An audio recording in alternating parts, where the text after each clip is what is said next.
मैं एस्ट्रोल्पेश जोशी मेरी YouTube channel पे आपका हार्दिक स्वागत करता हूं, अभिवादन करता हूं। आइए जानते हैं कि जन्मदिन कैसे मनाएं।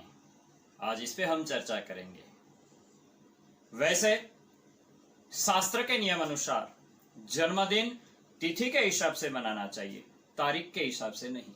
आजकल सब तारीख के हिसाब से मनाते हैं। एक्चुअली अभी जो मनाते हैं, जो तिथि के हिसाब से 3 ही जन्मदिन मनाए जाते हैं। एक, रामनवमी के दिन राम भगवान का जन्मदिन नवमी के दिन मनाते हैं तिथि के हिसाब से। दूसरा, जन्माष्टमी के दिन कृष्ण भगवान का तिथि के हिसाब से मनाते हैं। और परशुराम जयंती के दिन परशुराम भगवान का जन्मदिन मनाते हैं। बाकी सब तारीख के हिसाब से आज जन्मदिन मनाते हैं, लेकिन हमेशा जन्मदिन तिथि के हिसाब से ही मनाना चाहिए। दूसरी बात, जन्मदिन के रात में ही सब विश करने लगते हैं, तो वो नहीं करना चाहिए, क्योंकि अपने शास्त्र के हिसाब से सूर्य उदय से लेके दूसरे दिन सूर्य उदय तक अपना एक दिन होता है। रात को 12 बजे अपना दिन कभी शुरू नहीं होता। वो तो अंग्रेजों के हिसाब से, टाइमिंग के हिसाब से रात को 12 बजे सब विश करते हैं, वो गलत है। रात को 12 से 1 जन्मदिन पे घंटी बजाओ शुरू हो जाता है, मोबाइल की रिंग बजने शुरू हो जाती है, वो नहीं बजानी चाहिए, क्योंकि उस टाइम आप जो विश करते हो ना, वो रात को आसुरी शक्ति का प्रभाव ज्यादा रहता है। और आसुरी शक्ति में आप जो भी विश करेंगे वो कभी उनको फल नहीं देती, उसको इसके हिसाब से उसको आशीर्वाद प्राप्त नहीं होते। अपने शास्त्र के हिसाब से जब सूर्य उदय होता है, शुभ प्रभातम जिसे बोलते हैं, उस टाइम आप विश करेंगे ना, तो उसको जरूर उसका फल मिलेगा। वो विश आपकी भगवान तक पहुंचेगी और उसको प्राप्त होगी। इसलिए हमेशा जन्मदिन आप तिथि के हिसाब से मनाएं और सबको विश करें तो सुबह में ही करें, रात को कभी ना करें। दूसरी बात, आप जन्मदिन के दिन कैंडल कभी ना बुझाएं, क्योंकि शास्त्र का नियम है कि ज्योत बुझाना अशुभ माना जाता है, और आप अपने जन्मदिन के दिन ही आप अशुभ काम करते हैं, तो ऐसा नहीं करना चाहिए। अपने शास्त्र का तो नियम है कि दीपक जलाने चाहिए, ज्योत जलाएं तो उसके जीवन धन्य हो जाता है। तमसो मा ज्योतिर्गमय, दीपक जलाने से उसका जीवन भी दीपक की तरह उसके जीवन में उजाला रहता है। इसलिए ध्यान रहे कि दीपक ही जलाएं, कभी बुझाएं नहीं। और ऐसा भी आप कर सकते हैं कि आपका बच्चा जितने साल का हुआ उतने आप दीपक जलाएं।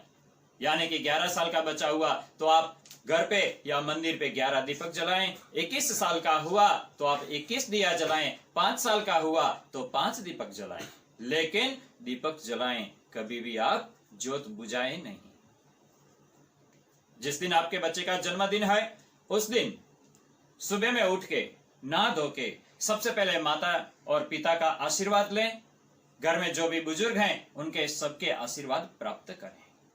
उसके बाद घर में जो मंदिर है वो मंदिर साफ सुथरा रखें और उस मंदिर में आप पूजा करें। उस दिन रूटीन में जो आप पूजा करते हैं वो करें, लेकिन जन्मदिन पे विशेष पूजा करें। कौन सी पूजा? तो सबसे पहले आपको गाय के घी का दिया करना है, गणपति जी की पूजा करनी है। गणपति के पास दीपक जलाएं, अगरबत्ती करें और गणपति जी की पूजा करें। गणपति जी की पूजा में भी शस्त्र नामावली जो आती है, या गणपति जी के 108 नाम आते हैं, वो नाम बोल बोल के गणपति जी के पास दुर्वा चढ़ाएं। तो ये पूजा करने से रिद्धि सिद्धि प्राप्त होती है, आयुष्य लंबा प्राप्त होता है। उसके बाद आप अपने घर पे अपने जो 8 चिरंजीव हैं उनकी कथा सुने, उनकी भी पूजा करें। ये 8 चिरंजीव कौन से?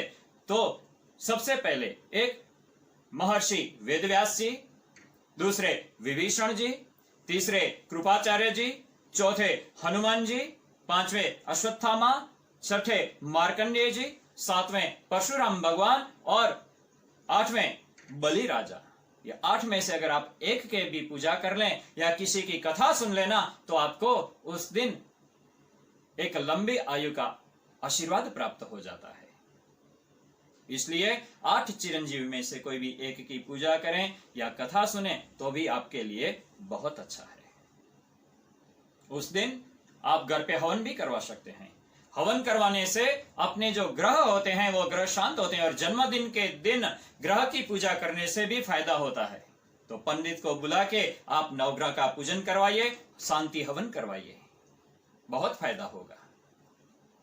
जन्मदिन के दिन आप गरीबों में मिठाई बांटें, गाय को चारा डलवाएं, पक्षियों को दाने डालें। ऐसे पूजा करने से और दान करने से आपके बच्चे का आयु लंबी होगी। इसके अलावा भी आप शिव मंदिर पे जाके पंडित को बुला के अष्टाध्यायी रुद्री या रुद्राभिषेक भी करवा सकते हैं। शिव जी की पूजा करें, अभिषेक करें और शिव जी को चंदन का टीका करके अक्षत चढ़ाएं और वो जो बचे हुए अक्षत हैं वो आप घर पे लेके आइए और फिर जिसका जन्मदिन है उसको बाजोट पे यानी कि चौकी पे बिठा के घर के सदस्य सब कुमकुम का टीका करें और चावल लगाएं और बाकी जो बचे हुए चावल है ना उसके सर पे डाल के उसको आशीर्वाद दें। कैसे आशीर्वाद? कि विजयी भव, यशस्वी भव, चिरंजीवी भव, ऐसे मंगल आशीष देने हैं। तो ऐसे आशीष देने से उसके लंबा आयुष्य प्राप्त होता है, वो जीवन में तरक्की करता है, हमेशा सफलता प्राप्त होती है। हमेशा आपके और आपके परिवार के कोई भी सदस्य हो जन्मदिन ऐसे ही मनाएं। यह मेरा वीडियो आपको पसंद आया तो आप इस वीडियो को लाइक करें, शेयर करें और सब्सक्राइब करना कभी ना भूलें। जय परशुराम।